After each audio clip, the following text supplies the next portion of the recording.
안녕하세요. 뉴스 속 날씨 김수현입니다. 민족 최대의 명절 한가위가 다가왔습니다. 주말까지 이어지는 황금 연휴에 여행 계획 세우거나 오랜만에 고향을 찾을 계획 세우는 분들 많을 텐데요. 연휴가 되면 여러 가지 야외 활동과 고된 가사일로 인해서 건강을 해치기 쉽습니다. 오늘은 건강한 추석 연휴를 만들기 위한 방법들, 가정의학과 전문의 김웅수 원장과 함께 이야기 나눠보도록 하겠습니다. 원장님 안녕하세요. 네, 안녕하세요. 네. 명절에 병원을 찾는 분들 굉장히 많을 것 같기도 하고 여러 가지 이유들이 있을 것 같은데 어떻습니까? 그 추석 연휴에는 명절 음식을 준비하고 또 과식이나 음주로 인해서 일상생활의 리듬이 깨지면서 명절 증후군이 많이 발생합니다. 명절 증후군에는 손목 터널 증후군, 수면 장애, 또 스트레스로 인한 증상 등이 있는데요. 명절 음식을 준비하면서 손목을 많이 사용하면 손목 터널 증후군이 심해질 수가 있습니다. 또 명절 이후에 수면 장애를 보이는 분들이 많습니다. 수면 장애란 수면 리듬이 깨져서 잠자거나 깨어 있을 때 어려움을 겪는 상태를 말합니다. 또 명절 때 받은 스트레스로 초조, 걱정, 근심 등 불안 증상과 우울 증상이 나타날 수가 있습니다. 또한 스트레스에 취약한 근골격계, 또 위장관계, 심혈관계 등 신체에도 영향을 주게 됩니다. 성묘나 벌초를 하게 되면 벌에 쏘이는 사고가 많은데요. 또한 그 가을철 열성 질환인 유행성 출혈열, 쯔쯔가무시병, 렙토스피라증 등도 조심해야 한다고 합니다. 네, 사실 고향 가는 길 마음은 즐겁지만 몸은 정말 힘들지 않습니까? 장시간 운전을 하다 보면 정말 힘들 것 같은데 이 같은 자세로 이렇게 앉아서 오래 있다 보면 몸에도 문제가 좀 생길 것 같습니다. 어떻습니까? 네, 아무래도 연휴 기간 동안에 귀성길 또 귀경길에 오랫동안 차를 몰게 되면 지루해지고 답답해서 졸음운전하기 쉽습니다. 그렇기 때문에 졸리지 않게 동승자와 계속 이야기를 나누거나 운전을 멈추고 휴게소에서 휴식을 취하는 것이 좋습니다.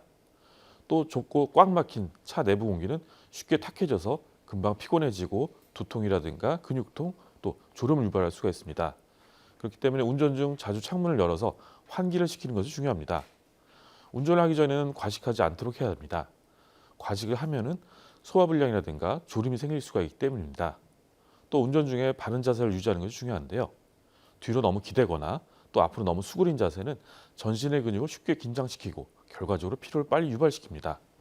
또한 장시간 운전으로 인한 피로는 집중력을 떨어뜨려서 안전운전을 방해하는 요인이 됩니다. 감기약이나 피부약을 복용하는 운전자의 경우는 부작용으로 졸릴 수 있는 약이 있는지 또 미리 알아야 합니다.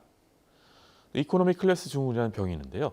오랜 시간 앉아 있어서 하지 혈류가 안 좋아지게 되면 피떡인 혈전이 형성돼서 중요혈관을 막아서 폐색전이나 뇌경색을 일으키는 질병입니다. 이러한 혈전증은 비행기 탑승 후에도 오랜 시간 좁은 공간에서 앉아있는 상황의 발생이 증가하는 것으로 알려져 있습니다.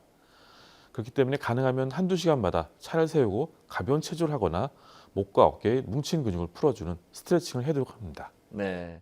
뭐 이미 미리 벌초를 하신 분도 있지만 앞으로도 많은 분들이 벌초하러 가실 것 같은데 벌초할 때도 좀 조심해야 할 것들이 있다고요? 예, 아무래도 성묘나 벌초를 하면서 야외에서 오랜 시간을 보내게 되는데요.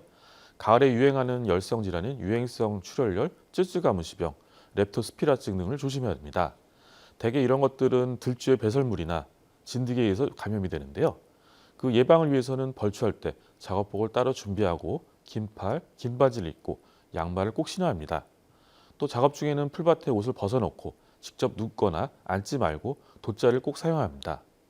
작업이 끝나면 즉시 입었던 옷을 털고 반드시 세탁해야 하는데요. 집에 들어온 이유는 바로 샤워라든가 목욕을 해야 됩니다. 특히 올해 여름 심한 폭염과 적은 강수량으로 인해서 벌들의 활동이 활발해졌다고 합니다. 특히 말벌은 7월에서 9월이면 번식기를 맞아서 개체수가 늘고 공격성이 최고에 달하기 때문에 특히 주의하셔야 합니다. 벌초하다가 실수로 벌집을 건드렸을 때는 머리와 얼굴을 가리고 멀리 떨어진 곳으로 빠르게 도망쳐야 합니다.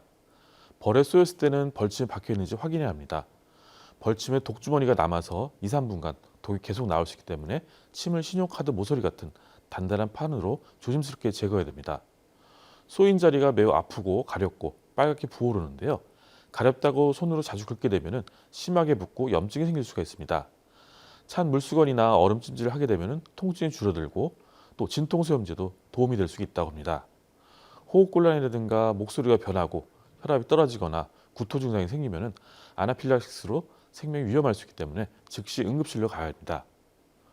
또 벌초할 때 개인별 얼굴 보호 그물망을 휴대해서 착용하는 게 좋고요. 긴 소매 옷이나 장갑 등은 필수이며 되도록 원색 계열의 옷은 피해야 합니다.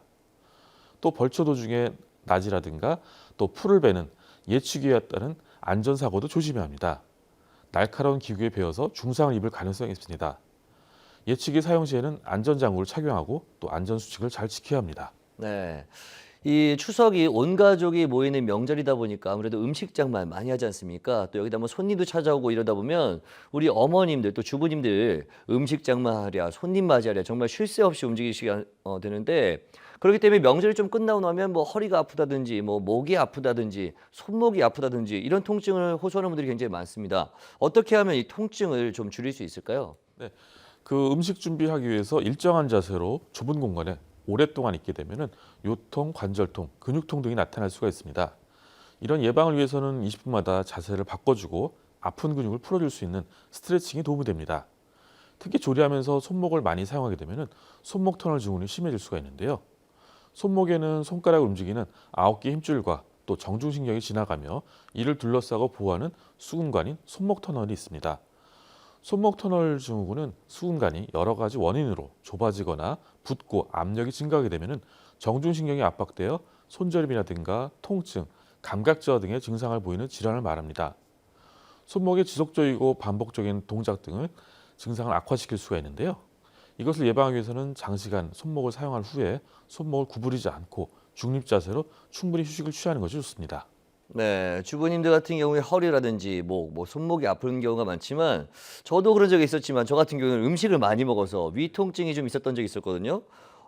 이런 분들 저 말고도 좀 많이 있습니까? 어떻습니까? 아무래도 명절 음식이 고기라든가 뭐 네. 전이라든가 뭐 부침개, 갈비 등 기름기가 많고 열량이 높습니다. 그렇기 때문에 소화가 잘 안 되고 배탈 나기 쉽기 때문에 과식하지 않도록 주의해야 합니다. 소화가 잘 되도록 평상 식사 속도보다는 천천히 먹도록 하십시오. 반주로 마시는 술도 과음하지 않도록 조심해야 되는데요. 특히 당뇨 환자는 고혈당에 신경 써야 되고요. 평소에 식사량으로 조절하시는 것이 중요합니다. 최근에는 식중독 환자도 늘고 콜레라도 주의해야 되는데요. 연휴 동안의 대규모 인구 이동과 친척들과의 공동 식사로 감염성 장염 발생도 늘어날 수 있습니다. 그런 예방을 위해서는 용변 후라든가 식사, 조리 전, 외출 후에 등 철저한 손 씻기를 해야 되는데요. 오염이 의심되는 지하수 등은 사용을 자제해야 되고요. 또 식수라든가 세척용으로 사용이 불가피한 경우라면 반드시 끓여서 사용해야 됩니다. 어패류는 날로 먹지 말고 되도록 익혀서 먹어야 되고요. 음식을 충분히 익혀 먹고 위생 처리가 불결한 음식은 먹지 말아야 합니다. 설사라든가 구토라든가 복통 등 장염 증상이 있거나 피부에 상처가 있으면 음식 조리에 참여하지 않는 것이 좋습니다. 네, 마지막으로 명절 연휴에 응급 상황이 생겼을 때 어떻게 대처해야 하는지 알려주시죠. 아무래도 연휴 기간에는 대부분의 병의원과 약국들이 쉬는 경우가 많은데요. 스마트폰에 응급의료 정보 제공 애플리케이션을 사용하게 되면 응급 상황에 대처할 의료 정보를 쉽게 얻을 수가 있습니다.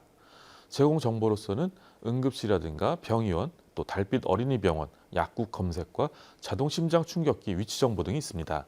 특히 응급처치 요령과 심폐소생술 동영상 내용도 있는데요. 스마트폰을 이용하지 못하는 경우라면 응급 상황에서 바로 119에 전화하고 간단한 질병 정보나 응급처치 방법을 알고 싶은 경우라면 응급의료 정보센터에 연락을 취하시면 도움을 받을 수가 있습니다. 국번 없이 1339에 전화를 걸면 가장 가까운 응급의료 정보센터로 연결이 되게 됩니다. 또한 명절 기간에는 네이버라든가 다음 등 주요 포털에서 명절병원으로 검색하게 되면 문연 병의원이라든가 약국을 조회할 수가 있습니다. 연휴 기간에는 약 사기가 쉽지 않습니다. 비상시에 대비해서 간단한 소화제라든가 진통제, 해열제, 알러지약, 연고 등을 미리 준비하는 것이 좋습니다. 특히 고혈압이라든가 당뇨 같은 만성질환 환자들은 복용하던 약을 꼭 챙겨야 합니다. 다른 지역에서 진료받는 경우를 대비해서 환자용 처방전을 받아서 휴대했다가 병의원에 보여줄 수가 있습니다. 또 스마트폰으로 찍어서 저장하는 것도 간단하면서도 좋은 방법입니다. 네, 그렇군요. 오늘 말씀 고맙습니다.